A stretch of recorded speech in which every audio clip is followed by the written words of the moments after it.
Have you ever smelled emptiness? It's very cold and lifeless. Today, I'm standing in this luxury house in Miami where salty ocean air is drifting in through the window, but inside me, there's nothing but bitter regret. My name is Lyra. I'm 26 years old, and today I'm going to tell you a truth that hardly anyone would tell you this honestly. This is the story of a girl who fell in love with a man's wallet, not his heart. Stay with me until the end, because the lesson I learned from my own downfall might just change your life. Miami, the city where there's a party every night and every day people chase their luck in the bright sun. I grew up in a small house where the fridge was always empty and the air always carried the smell of rusty pipes and my mother's sweat. I hated that smell. I just wanted to get out of there. I wanted a world where the air smelled like expensive jasmine and leather. I didn't love money. I loved the power money gives you. I wanted that when I walked into a room, people wouldn't see me. They'd see my value. Then I met Daniel. He was a few years older than me, successful, and his personality exactly like something I'd seen in a magazine. We first met at a high-end beach club. He smelled like very expensive cologne, a mix of sandalwood and lemon that felt calming but also quietly showed status. He looked at me and smiled. There was sincerity in that smile, and I completely ignored it. My attention wasn't on his smile, but on the black card in his hand. In that moment, I decided this man is my ticket to the life I've always dreamed of. We started dating. Daniel took me to places that had their own distinct scent. Fresh seafood, expensive wine, freshly polished wooden cars. I laughed with him, nodded at the right moments, but the truth was I wasn't interested in what he was saying. He would tell me stories about his hard work, talk about his family, and I'd just be calculating whether our next trip would be Paris or Italy.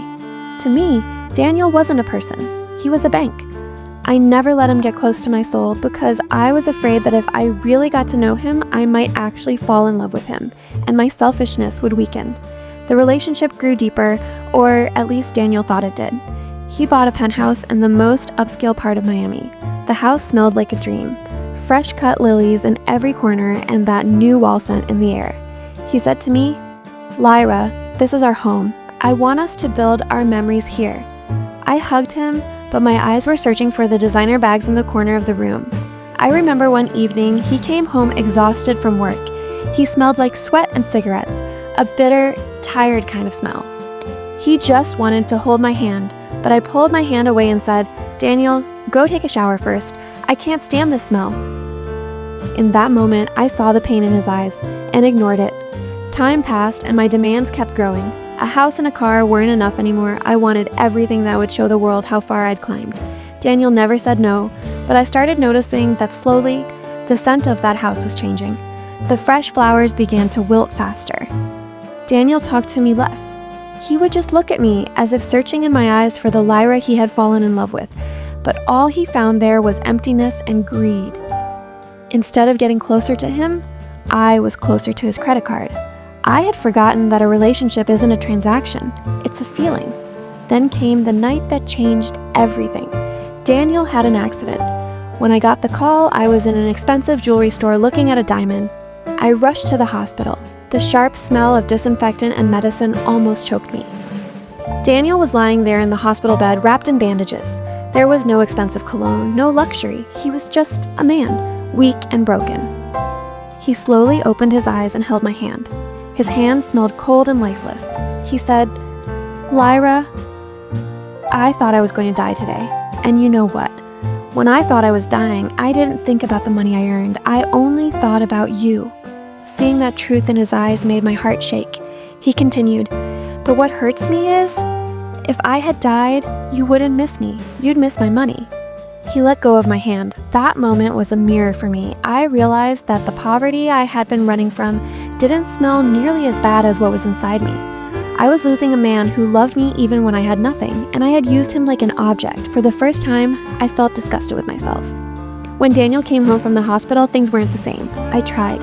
I filled the house again with lilies. I cooked for him. I tried to give him my time, but it was too late.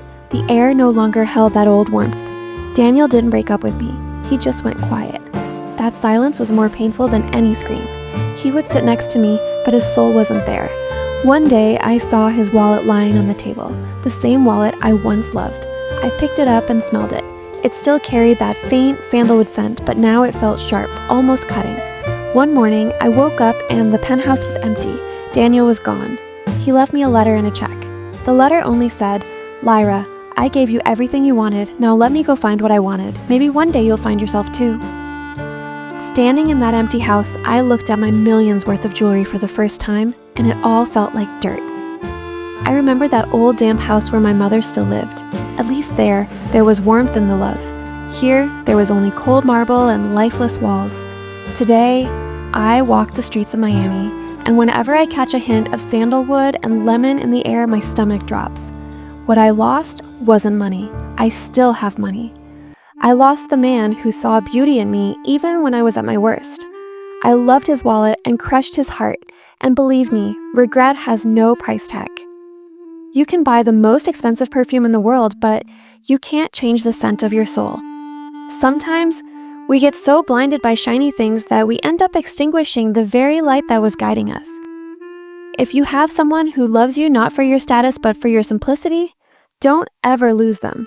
Money can come back tomorrow, but the heart that beats only for you may never beat the same way again. The ocean waves are still making the same noise, but now I don't hear any music in it. I only hear one silent question. Was any of this really worth it? Probably not. Never was.